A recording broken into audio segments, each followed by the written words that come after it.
ছাত্র জনতার অভ্যুত্থানের মুখে 15.5 বছরের কর্তৃত্ববাদী শাসনের ইতি টানতে হলো শেখ হাসিনাকে।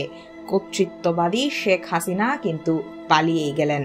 সোমবার দুপুর 2:25 হেলিকপ্টারে বাংলাদেশ থেকে ভারতে পালিয়ে গেছেন তিনি। এর মাধ্যমে তার স্বৈর শাসনের পতন ঘটল। তিনি পালিয়ে যাওয়ার পরপরই গণভবনে ঢুকে পড়েছিলেন বিক্ষুব্ধ জনতা। গতকাল ঢাকা ছাড়ার আগেই চাপে পড়ে প্রধানমন্ত্রীর কাছ থেকে শোনা গিয়েছিল সোমবার রাতেই নাকি তিনি লন্ডনের উদ্দেশ্যে রওনা দেবেন। তবে ব্রিটেন হাসিনার রাজনৈতিক আশ্রয়ের অনুরোধ প্রত্যাখ্যান করেছে, যদিও সরকারি সূত্রের কোনো সমর্থন মেলেনি। তবে তেমন হলে শেখ হাসিনা আগামী কয়েকদিন যে দিল্লির সেফ হাউসে থাকবেন সেটা প্রায় নিশ্চিত। দিল্লিতে নামার পর শেখ হাসিনা ভারতের নিরাপত্তা উপদেষ্টা অজিত দোভালের সঙ্গে বৈঠক করেছেন। টাইমস অফ ইন্ডিয়া বলছে শেখ হাসিনা ভারতে রাজনৈতিক আশ্রয় চাননি, তাই তার পরবর্তী গন্তব্য নিয়ে শুরু হয়েছে জল্পনা। তবে একটি অসমর্থিত সূত্রের খবর, তিনি সম্ভবত লন্ডনে যেতে চান। শেখ হাসিনার পদত্যাগের পর দেশে অন্তর্বর্তীকালীন সরকার গঠিত হচ্ছে। একটি সূত্রের দাবি, তার আগে দেশের সেনাবাহিনীর পক্ষ থেকে নাকি শেখ হাসিনাকে প্রধানমন্ত্রী পদ থেকে পদত্যাগের জন্য মাত্র 45 মিনিট সময় বেঁধে দেওয়া হয়েছিল। এ সময় শেখ হাসিনা পদত্যাগের আগে জাতির উদ্দেশ্যে ভাষণ দিতে চাইলেও সেনাবাহিনীর সম্মতি না পাওয়ায় সে সুযোগ কিন্তু তার মেলেনি। উল্লেখ্য, 15.5 বছর দেশ শাসন করার পর শেখ হাসিনাকে বিদায় নিতে হলো এক নায়ক হিসেবে। ছাত্র ও গণ আন্দোলনের মুখে তার শাসনের পতনের পেছনে তার একগুঁয়েমিতা, অহংকার ও অতিমাত্রায় আত্মবিশ্বাস, এসব বিষয়কেই অন্যতম কারণ হিসেবে দেখা হচ্ছে। একক কর্তৃত্বের শাসনে শেখ হাসিনার সরকার হয়ে পড়েছিল সম্পূর্ণভাবে জনবিচ্ছিন্ন।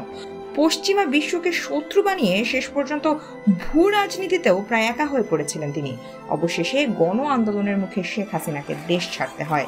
গতকাল সোমবার কয়েক ঘন্টার মধ্যেই তার পদত্যাগ ও দেশ ছাড়ার ঘটনাটি কিন্তু ঘটে যায়। আওয়ামী লীগের সভাপতি শেখ হাসিনা টানা চতুর্থবারের মতো প্রধানমন্ত্রী হিসেবে শপথ নিয়েছিলেন এই বছরের 11 জানুয়ারি, যদিও এই নির্বাচনের স্বচ্ছতা নিয়ে রয়েছে ব্যাপক প্রশ্ন। এর আগে 1996 সালে 7ম জাতীয় সংসদে নির্বাচনের মাধ্যমে তিনি প্রধানমন্ত্রী হিসেবে দায়িত্ব পালন করেছিলেন। 2001 সালে নির্বাচনের ভোটে বিএনপি জয়ী হলে আওয়ামী লীগ বিরোধী দলে যায়। তখন সংসদে বিরোধী দলীয় নেত্রী ছিলেন শেখ হাসিনা।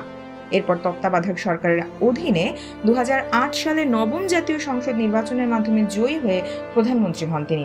5 বছর পর 2014 সালে একতরফা নির্বাচন করেন, তাতে বিনা প্রতিদ্বন্দ্বিতায় 153 জন সংসদ সদস্য হন।